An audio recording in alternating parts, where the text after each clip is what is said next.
Hello student, I am Muslima Aslam. This is lecture of design and analysis of algorithm. Today we will be study about B tree. Previous lecture में आपने क्या देखा था? Red black tree का insertion देखा था, deletion देखा था। उस पर मैंने आपको बहुत सारी न्यूमेरिकल भी कराए हैं और आपको समझाया भी, उसके केसेस को भी एक एक ट्री लेके समझाया है। तो मैंने बहुत सारे लेक्चर आपको सिर्फ रेड ब्लैक ट्री के बताए हैं। तो आई होप आपको रेड ब्लैक ट्री अच्छे से क्लियर हो गया हो। ठीक है, तो आज हम बात कर लेते हैं बी ट्री की। तो बी ट्री क्या होता है?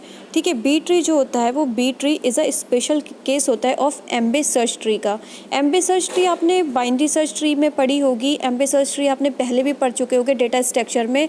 आपको एम्बे सर्च ट्री मुझे बताना नहीं चाहिए, लेकिन मैं थोड़ा फिर भी आपको थोड़ा सा बता दूंगी जिससे आपको समझ में आ जाए कि एम्बे सर्च ट्री क्या होता है। ठीक है, उसका स्पेशल केस होता है एम्बे सर्च ट्री का। ठीक है, दूसरा पॉइंट क्या है कि B tree of order of M satisfy the following properties. ये बी ट्री में एक ऑर्डर होता है एम का जो सेटिस्फाई करता है फॉलोइंग द प्रॉपर्टीज़। ठीक है, सबसे पहले हमें एम लेना पड़ता है, जो एम्बे सर्च ट्री का एम लेना पड़ता है, उसके बाद हमें ये सारी प्रॉपर्टीज़ लगानी पड़ती हैं, तो वो आपका क्या कहलाता है? B tree. तो एम्बे सर्च ट्री मैं आपको बता दूं कि एम्बे सर्च ट्री जो होता है वो आपका क्या होता है? जनरलाइज्ड वर्जन होता है बाइनरी सर्च ट्री का। बाइनरी सर्च ट्री का जनरलाइज्ड वर्जन होता है। उसके लिए देखिए, आपको मैं एक एग्जांपल से बता रही हूँ कि m = 5 है। मतलब जो आपकी एम्बे सर्च ट्री का मतलब ये है कि किसी भी नोड के m चाइल्ड हो सकते हैं, m से ज़्यादा चाइल्ड नहीं हो सकते, बट m से कम चाइल्ड हो सकते हैं। ठीक है, कोई भी नोड है वो m दे रखी है तो m से कम तो हो सकते हैं, बट m से ज़्यादा नहीं हो सकते, मतलब m तो हो जाएंगे। ठीक है, तो उसके लिए देखिए मैंने m = 5 ले रखा है।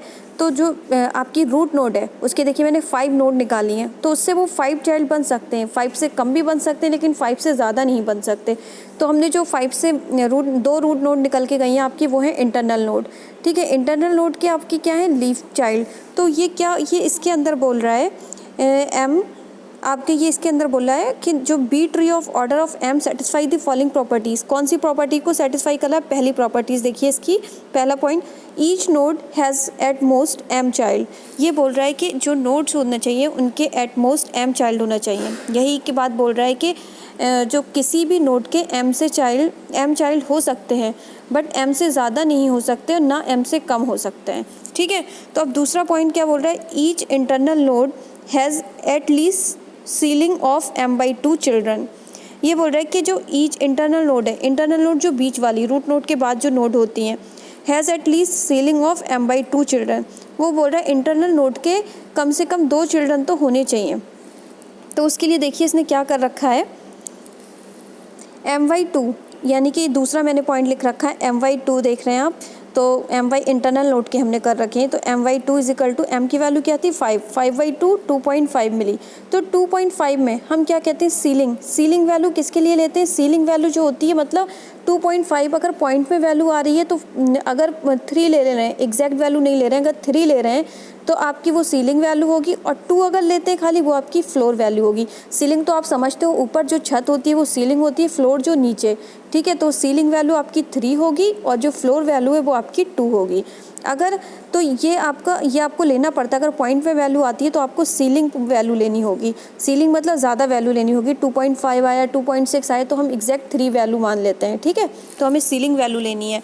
अगर m = 4 हो, मान लेते हैं अगर m की वैल्यू 4 होती तो क्या करते? m/2, तो मतलब 2, हमें 2 मिलते, तो ये हमारा क्या होता? परफेक्ट इंटीजर होता, तो इसमें हमें सीलिंग को ढूंढने की ज़रूरत ही नहीं होती। बट यहाँ हमारी वैल्यू जो है वो m की 5 दे रखी है। ठीक है, तीसरा पॉइंट क्या कह रहा है? ये तीसरे पॉइंट के लिए हम चेक करते हैं। तीसरा पॉइंट ये बोल रहा है root node has at least 2 children if it is not leaf.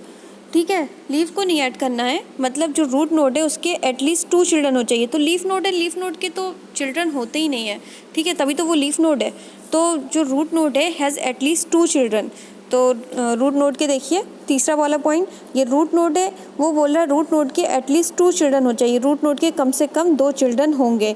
तो 2 चिल्ड्रन हो सकते हैं और m चिल्ड्रन हो सकते हैं, 2 हो सकते हैं और m हो सकते हैं, इससे ज़्यादा नहीं हो सकते। और इंटरनल नोड क्या होता है? इंटरनल नोड जब सीलिंग वैल्यू निकाल सकते हैं उसकी m/2 कर सकते हैं इंटरनल नोड का, और क्या कर सकते हैं इंटरनल नोड का? उसका m कर सकते हैं, मतलब m चाइल्ड ले सकते हैं उसके, या m/2 चाइल्ड ले सकते हैं, उससे ना ज़्यादा ले सकते हैं, ठीक है। और लीफ नोड के कोई चाइल्ड ही नहीं होते, तो जो थर्ड पॉइंट है वो कह रहा है कि रूट नोड के कम से कम 2 चाइल्ड होंगे, ठीक है। उसके बाद हम देख लेते हैं फोर्थ पॉइंट क्या कह रहा है, रूट नोड हैज़ 4 पॉइंट पे आप आइए, a non leaf node with k children has k-1 keys. अगर जो नॉन लीफ नोड नहीं है उनके, मतलब जो मिड वाली वैल्यू है, मिड नोड है, इंटरनल नोड है, विद k चिल्ड्रन, अगर उनके k चिल्ड्रन है, हैज़ k-1 कीज़ हमें मिलेंगी, ठीक है। तो ये इससे समझिए कि जैसे मैंने 4 पे लिखा है, जैसे आपका 4 है, ये तीन वैल्यूज़ हैं। सबसे पहले मान लिया कि k की वैल्यू 3 है, मतलब k के पास आपके 3 चाइल्ड हैं, तो हमें उनसे जो एड्रेस वैल्यू मिलेंगी, उनकी जो 3 है, उनकी जो वैल्यूज़ मिलेंगी वो k-1 मिलेंगी, मतलब 2 वैल्यूज़ मिलेंगी। उन 3 चाइल्ड से हमें 2 वैल्यूज़ होंगी, ठीक है। उसके अंदर जो भी कोई 3 चाइल्ड होंगे उसके अंदर कम से कम हमें 2 वैल्यूज़ मिलेंगी। तो ये हमारा क्या हो गया 4 पॉइंट। 5 पॉइंट क्या कहता है, all leaf node appear in the same level. जो हमारी लीफ नोड होती हैं वो हमारी अपेयर होनी चाहिए सेम लेवल पे। तो देखिए मैंने जो सेम लेवल की करके बनाई है, तो सेम लेवल उनका होने चाहिए, सेम लीफ नोड ऐड होनी चाहिए। तो लिखा है मैंने सारे जो लीफ नोड होते हैं एक ही लेवल पर होने चाहिए। तो आपका ये हो गया बी ट्री के बारे में। तो बी ट्री का आपने ये देख लिया कि बी ट्री के क्या होता है कि स्पेशल केस होता है एमवे सर्च ट्री का। एमवे सर्च ट्री आपको पता है कि एमवे सर्च ट्री आपको नहीं पता तो एक बार जाके देख लेना क्या होता है एमवे सर्च ट्री, ठीक है। और ये जनरलाइज वर्जन होता है बीएसटी का। बीएसटी मतलब बाइनरी सर्च ट्री का ये जनरलाइज वर्जन होता है बी ट्री। तो बी ट्री के अंदर ये आपके 5 पॉइंट थे। इन 5 पॉइंट आपको क्लियर हो गए होंगे। मैंने एक एक चीज़ बना के आपको दिखाया है कि कैसे मैंने ये पूरा आपको दिखाया है कि पहले m=5 है तो 5 ही होंगे, 5 से ना तो कम तो हो सकते हैं, ज़्यादा नहीं होंगे, ठीक है। इंटरनल नोड का भी मैंने आपको बताया, ये सारी चीज़ें मैंने आपको डिटेल में बता दी, तो आपको समझ आ गया होगा कि बी ट्री हमें कैसे करना। अब इस पर एक न्यूमेरिकल हम देखेंगे कि कैसे एरेज होते हैं, कैसे वैल्यू हमें इंसर्ट करनी है। तो उसके लिए वो न्यूमेरिकल बहुत बड़ा है, उसके लिए हमें 20-21 मिनट की वीडियोस बनानी पड़ेगी, उसके बाद वो आपको समझ आएगा अच्छे से कि कैसे वैल्यूज़ इंसर्ट होती हैं। तो इसीलिए मैंने इस वाले लेक्चर में आपको वो चीज़ नहीं बताई है। इस वाले लेक्चर में मैं आपको एल्गोरिथम दिखा देती हूँ बी ट्री का।